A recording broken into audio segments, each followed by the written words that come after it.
When I think about my high school years, the type of knowledge that we were learning, it was very far removed from the political realities of the Zimbabwe that we were living in. We spent a lot of time talking about World War I, how Archduke Franz Ferdinand was assassinated in Sarajevo. It was paradoxical to be learning about a world so far removed while existing in a world that is definitely going through significant changes that our knowledge system just did not address.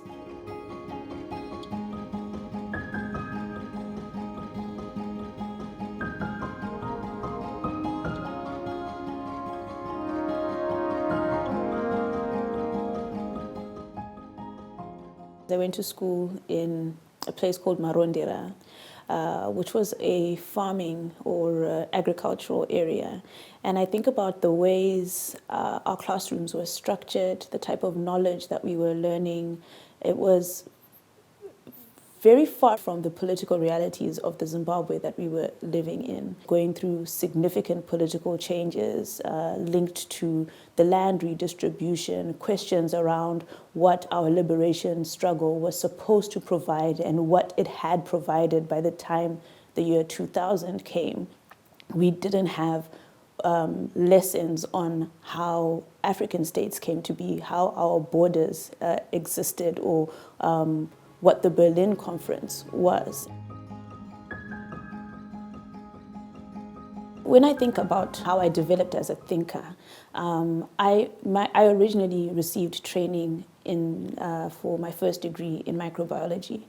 And that was because I was planning to be a scientist. And I had a very good friend of mine who was studying towards a degree in politics, philosophy, and economics. And so I would sit in some of her classes. And so I started to develop this very strong interest and intrigue into how knowledge was created, how knowledge systems came to be. And that then began an interest in me towards understanding African knowledge systems. I also started developing a strong interest in the various ways that gender intersected with our knowledge systems. I would get taught or hear the lecturer speaking about these very quiet, timid women, and it was so far removed from the women that I had interacted with and the women who had raised me. It was so far removed from the realities of, for instance, my grandmother and the type of woman that she was and the caliber of women that she was surrounded by. I started to think to myself, there's a whole world of knowledge out there that I have not come into contact with through the traditional learning system. And I decided that I was going to go on this journey to learn about that world. Dr. Shingi!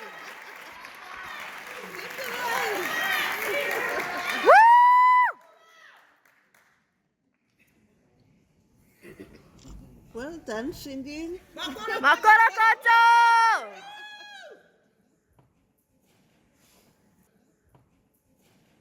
My PhD focused on Africa's position in the international criminal justice system, and what I ended up focusing on was the various ways that African states and African non-state actors, so activists, civil society organizations, victims of international crimes, were exercising agency in the international criminal justice system and reshaping the norms and the practices of international criminal justice.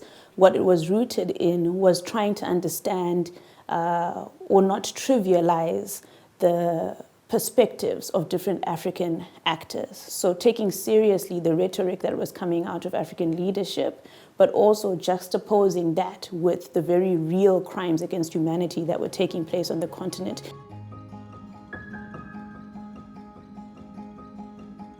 Around 2017, 2018, I was studying towards my PhD in the Eastern Cape at Rhodes University. And South African universities and many other African universities went through the Rhodes Must Fall or the decolonial wave, protests by students towards decolonizing these institutions. But what also took place at Rhodes at the time was a second wave of protests that were focused on the treatment of young women at the institution regarding sexual violence and rape. Inspired by the students was a request for our university to start to teach the politics of gender or gender studies. And I, together with my colleague at the time, Dr. Sibukazi Magadla, developed the first ever course taught in the Department of Politics and International Study that focused primarily on African feminist thought and that drew specifically or exclusively from African feminist and global South feminist thinkers.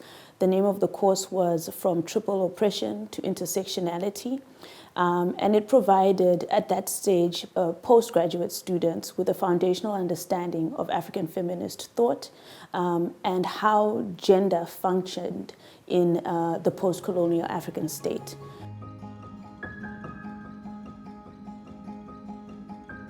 As a scholar of African knowledge, but also of African security studies, there is always a lingering thought or resistance at the back of one's mind when engaging with scholarship that emerges from the global north, because oftentimes there is this Eurocentric perspective that is dominant in the knowledge that is produced and that obscures the very real concerns and the factors or the drivers of war and conflict that are taking place on the continent.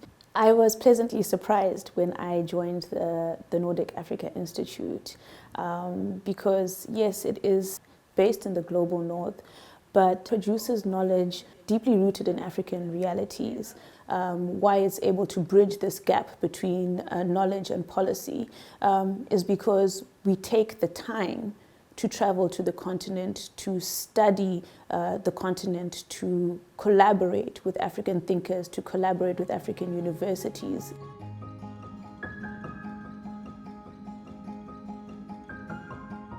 One of the things that became really interesting or inspiring as I began to teach and continued to teach was the ways in which the classroom would open up the eyes and the perspectives of students. Very few would come from high school knowing the role of African women in anti-colonial liberation struggles.